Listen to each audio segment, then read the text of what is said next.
ನಮಸ್ಕಾರ ಸ್ನೇಹಿತರೆ, ವೈಷ್ಣವಿ ಸ್ಪಿರಿಚುವಲ್ ಮೀಡಿಯಾಗೆ ಸ್ವಾಗತ ಸುಸ್ವಾಗತ.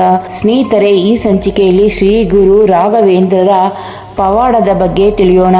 ಸ್ನೇಹಿತರೆ, ಶ್ರೀ ರಾಘವೇಂದ್ರ ಸ್ವಾಮಿಗಳಲ್ಲಿ ಅನೇಕ ವಿದ್ಯಾರ್ಥಿಗಳು ವ್ಯಾಸಂಗ ಮಾಡುತ್ತಿದ್ದರು.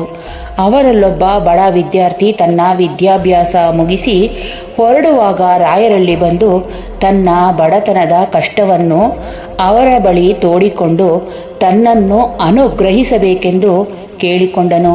ಸ್ನಾನದ ಸಮಯದಲ್ಲಿದ್ದ ರಾಯರು ತಮ್ಮ ಬಳಿ ಕೊಡಲು ಏನೂ ಇಲ್ಲವೆಂದರು. ಆಗ ತಾವು ಏನು ಕೊಟ್ಟರೂ ನನಗೆ ಮಹಾಪ್ರಸಾದವೆಂದು ಒಂದು ಹಿಡಿ ಮಂತ್ರಾಕ್ಷತೆಯನ್ನಾದರೂ ತಮ್ಮ ಕೈಯಿಂದ ದಯಪಾಲಿಸಬೇಕೆಂದು ಭಕ್ತಿಯಿಂದ ಆ ವಿದ್ಯಾರ್ಥಿ ಬೇಡಿದನು. ಅದಕ್ಕವರು ಅವನಿಗೆ ಮಂತ್ರಾಕ್ಷತೆ ಕೊಟ್ಟರು. ಆ ಮಂತ್ರಾಕ್ಷತೆಯನ್ನೇ ವಿದ್ಯಾರ್ಥಿಯು ಮಹಾಪ್ರಸಾದವೆಂದು ಸ್ವೀಕರಿಸಿ ತನ್ನ ಊರಿನ ಕಡೆಗೆ ಹೊರಟನು. ದಾರಿಯಲ್ಲಿ ಕತ್ತಲಾಗಿದ್ದರಿಂದ ಒಂದು ಮನೆಯ ಜಗಲಿಯ ಮೇಲೆ ಮನೆ ಮಾಲೀಕರಲ್ಲಿ ಅಪ್ಪಣೆ ಪಡೆದು ಮಲಗಿದನು. ಆ ಸಮಯದಲ್ಲಿ ಮನೆಯ ಮಾಲೀಕನ ಹೆಂಡತಿ ಗರ್ಭಿಣಿಯಾಗಿದ್ದಳು. ಮಧ್ಯರಾತ್ರಿಯಲ್ಲಿ ಒಂದು ಪಿಶಾಚಿಯು ಆ ಮನೆಯೊಳಗೆ ಹೋಗಿ ಹುಟ್ಟಲಿರುವ ಮಗುವನ್ನು ಕೊಲ್ಲಬೇಕೆಂದು ಅಲ್ಲಿಗೆ ಬಂದಿತು. ಆದರೆ ಜಗಲಿಯಲ್ಲಿ ಮಲಗಿದ ಭಕ್ತನ ಬಳಿಯಿರುವ ಮಂತ್ರಾಕ್ಷತೆ ದಾಟಲು ಪ್ರಯತ್ನಿಸಿದಾಗ ಮಂತ್ರಾಕ್ಷತೆ ಬೆಂಕಿಯಂತೆ ಕಂಡುಬಂದಿತು. ಇದರಿಂದ ಗಾಬರಿಗೊಂಡ ಪಿಶಾಚಿಯು ಭಕ್ತನನ್ನು ನೋಡಿ ಮಂತ್ರಾಕ್ಷತೆಯನ್ನು ದೂರ ಎಸೆಯಲು ಹೇಳಿತು. ಪಿಶಾಚಿಯನ್ನು ನೋಡಿ ಹೆದರಿದ ಭಕ್ತನು ಮಂತ್ರಾಕ್ಷತೆಯನ್ನು ಅದರ ಮೇಲೆ ಎಸೆದನು. ಮಂತ್ರಾಕ್ಷತೆಯ ಪ್ರಭಾವದಿಂದ ಪಿಶಾಚಿಯು ಚೀರುತ್ತಾ ಅಲ್ಲೇ ಸುಟ್ಟು ಹೋಯಿತು. ಅದರ ಚಿತ್ಕಾರವನ್ನು ಕೇಳಿದ ಮನೆ ಮಂದಿಯೆಲ್ಲ ಹೊರಗೆ ಬಂದು ನೋಡಿ ಅವಕ್ಕಾದರು. ಅಷ್ಟರಲ್ಲೇ ಮನೆಯೊಳತಿಗೆ ಮಗುವಾದ ಸಂತಸದ ಸುದ್ದಿ ತಿಳಿಯಿತು.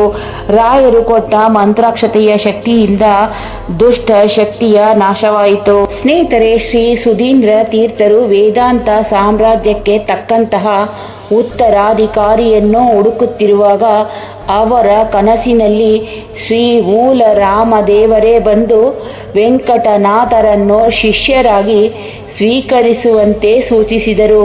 ಈ ವಿಷಯವನ್ನು ಶ್ರೀ ಸುಧೀಂದ್ರ ತೀರ್ಥರು ವೆಂಕಟನಾಥರಿಗೆ ತಿಳಿಸಿದಾಗ ವೆಂಕಟನಾಥರು ಪತ್ನಿ ಮತ್ತು ಮಗನನ್ನು ನೆನಪು ಮಾಡಿಕೊಂಡು ನಕಾರಾತ್ಮಕ ಉತ್ತರ ಕೊಟ್ಟರು. ಆದರೆ ಮನೆಯಲ್ಲಿ ಸರಸ್ವತಿ ದೇವಿಯೇ ಸಾಕ್ಷಾತ್ತಾಗಿ ಬಂದು ಸನ್ಯಾಸಾಶ್ರಮವನ್ನು ಸ್ವೀಕರಿಸುವಂತೆ ಆಜ್ಞೆಯಿತ್ತಳು.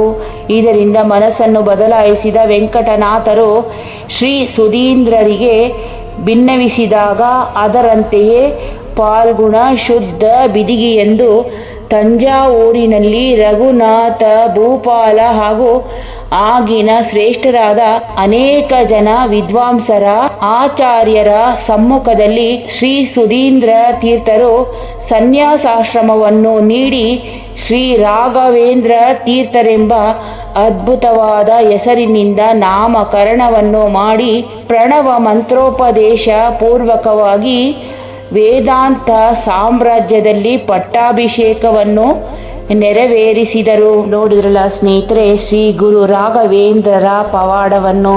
ಸ್ನೇಹಿತರೆ, ಈ ಸಂಚಿಕೆ ಇಷ್ಟವಾದರೆ ಒಂದು ಲೈಕ್ ಕೊಡಿ ಹಾಗೂ ನಿಮ್ಮ ಸ್ನೇಹಿತರಿಗೂ ಬಂಧುಗಳಿಗೂ ಹೆಚ್ಚು ಶೇರ್ ಮಾಡಿ.